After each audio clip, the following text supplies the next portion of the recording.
In the Kingdom of Erendale, the wind carried more than just the scent of pine and lavender. It carried the whispers of ancient spirits, the voices of kings long dead, and the soft laments of a dying world. Erendale had once been a prosperous land, where magic coursed through the rivers like silver threads, and every tree, mountain, and creature was alive with purpose and power. But those days were gone. Now Erendale was a shadow of its former self. The forests were fading, the rivers had grown stagnant, and the people had forgotten the old ways. The heart of Erendale, the great crystal that had once pulsed at the center of the kingdom, providing life and magic to all, had dimmed, and with it, the land had begun to die. No one knew why or how the heart had dimmed, only that it had happened gradually over the last 100 years. Only one person remained who still believed in the power of the old ways, a young woman named Lyra. She was the last of the Heart Wardens, an ancient order sworn to protect the heart of Erendale. The others had died or abandoned their duties long ago, seeing no point in guarding a fading crystal that no longer gave life to the land. But Lyra remained, determined to find a way to restore the heart's power. Lyra had lived her whole life in the crumbling fortress of Linthoro, where the heart was kept. It was a solitary life, but one she accepted willingly. Every day, she would stand before the heart, a massive crystal that floated above an ancient altar in the center of the chamber. Its once brilliant light had faded to a dull glow, barely illuminating the room. Lyra would place her hands on its cold surface, closing her eyes and whispering the old incantations, hoping for some sign that the heart could be revived. But every day, there was no answer. The magic was gone. One cold autumn morning, as Lyra sat by the heart in her usual vigil, the wind changed. It howled through the broken windows of the fortress, carrying with it a faint voice, a voice that called her name. Lyra! She bolted upright, her heart pounding in her chest. The voice was soft, almost a whisper, but it was unmistakable. She looked around the chamber, but she was alone. Lyra! There it was again. This time seemed to come from the heart itself. With trembling hands, she approached the crystal.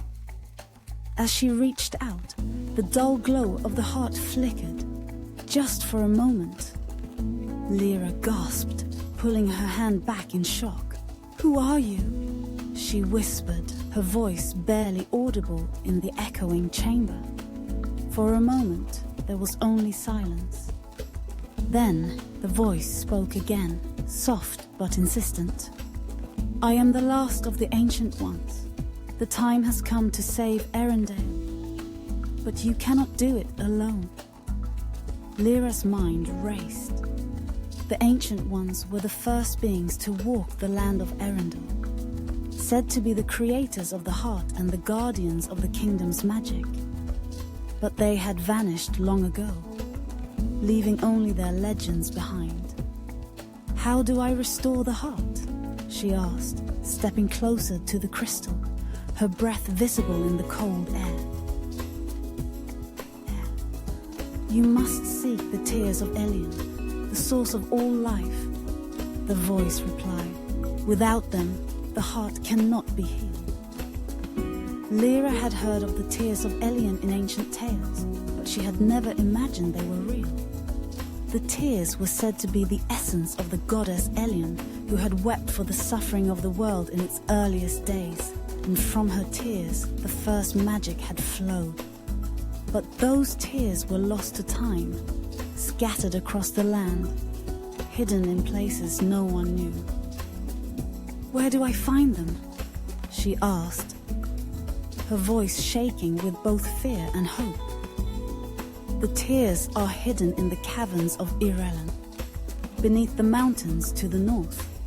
But beware, for they are guarded by those who would see Erendale fall.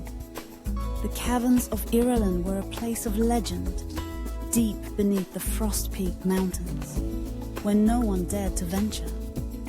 It was said that the caverns were filled with monsters, remnants of an ancient war between the gods, and that anyone who entered never returned. But Lara knew she had no choice. If the tears of Ilion were the only way to restore the heart, then she had to go. The voice spoke once more before fading into the wind. Go swiftly, Heartwarden. Time is short and the darkness grows. Lyra set out the next day, leaving Linthoril and the fading heart behind. She travelled north through the dying forests of Erendale, where the trees stood bare and lifeless, their bark grey and cracked. The rivers were little more than trickles of dirty water, and the villages she passed were empty, abandoned by people who had long given up hope. After days of travel, she reached the base of the frost-peaked mountains. The air was bitterly cold, and snow had begun to fall, covering the ground in a thin layer of white. The entrance to the caverns of Erendale was hidden in the mountainside, marked only by a single stone arch, weathered and covered in ancient runes. Lyra hesitated for a moment, staring at the dark entrance before her.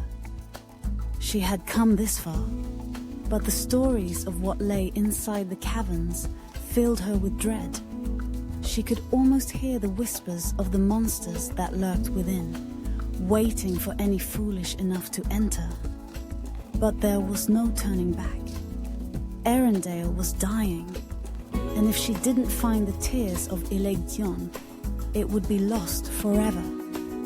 She took a deep breath, tightened her cloak around her shoulders, and stepped into the darkness. The caverns were as cold and silent as a tomb. The only sound was the crunch of Lyra's boots on the frozen ground, and the only light came from the small lantern she carried. The walls were jagged, the air heavy with the scent of damp stone and something else, something ancient and dangerous. As she ventured deeper into the caverns, the temperature dropped even further, and a strange mist began to curl around her feet.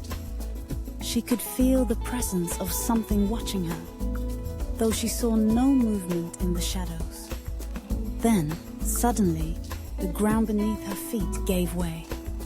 Lyra screamed as she fell into a dark chasm, her lantern flying from her hand and smashing against the rocks below. She hit the ground hard, the wind knocked from her lungs. For a moment, she lay there in the darkness, gasping for breath, her body aching from the fall. When she finally managed to sit up, she realized that the chasm had taken her deeper into the caverns. There was no way back the way she had come. But as she stood, something caught her eye. In the distance, far beyond the shadows, she saw a faint light. It was dim but unmistakable, a soft blue glow like the light of the moon reflected on water. The tears of Elion. Lyra's heart leapt in her chest. She had found them. She hurried toward the light, gnawing the pain in her body, her breath coming in short, frantic gasps. The cavern walls seemed to close in around her, the mist growing thicker, but she pressed on. At last, she reached a vast underground lake, its waters glowing with an ethereal light. And there, in the center of the lake, stood a stone pedestal upon which rested 3 shimmering blue crystals, the tears of Ilion. Lyra stepped toward the edge of the lake, her eyes fixed on the tears. But as she did, the water began to ripple, and from the depths, a massive figure emerged. It was a creature of shadow and ice, towering over her, its eyes burning with a cold blue fire. It spoke in a voice that echoed through the caverns like the sound of cracking ice. Who dares disturb the tears of Elion?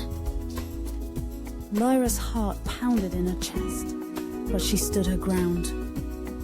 I am Lyra, the last Heart Warden of Erendale. I seek the tears to restore the heart and save my kingdom. The creature regarded her for a long moment, its eyes narrowing. The heart of Erendale is dying because the world has turned its back on magic. The people have forgotten the old ways. Why should I grant you the power to restore what has been lost?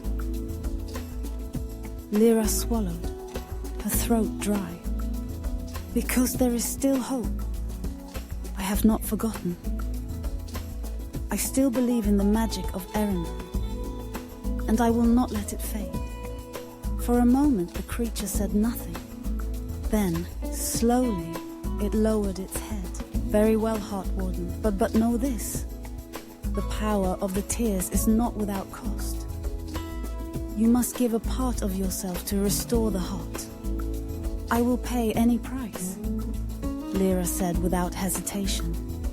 The creature stepped aside, allowing her to approach the pedestal. Lyra reached out, her hand trembling as she touched the tears of Ellen. A surge of magic coursed through her, filling her with both warmth and cold, light and shadow. She gasped as the power of the tears flowed into her, merging with her very soul. With the tears in hand, Lyra turned to leave the caverns, the weight of the magic heavy upon her. The creature watched her go, its cold eyes flickering with something that might have been respect. When Lyra returned to Linthoril, she placed the tears of Elion upon the heart of all.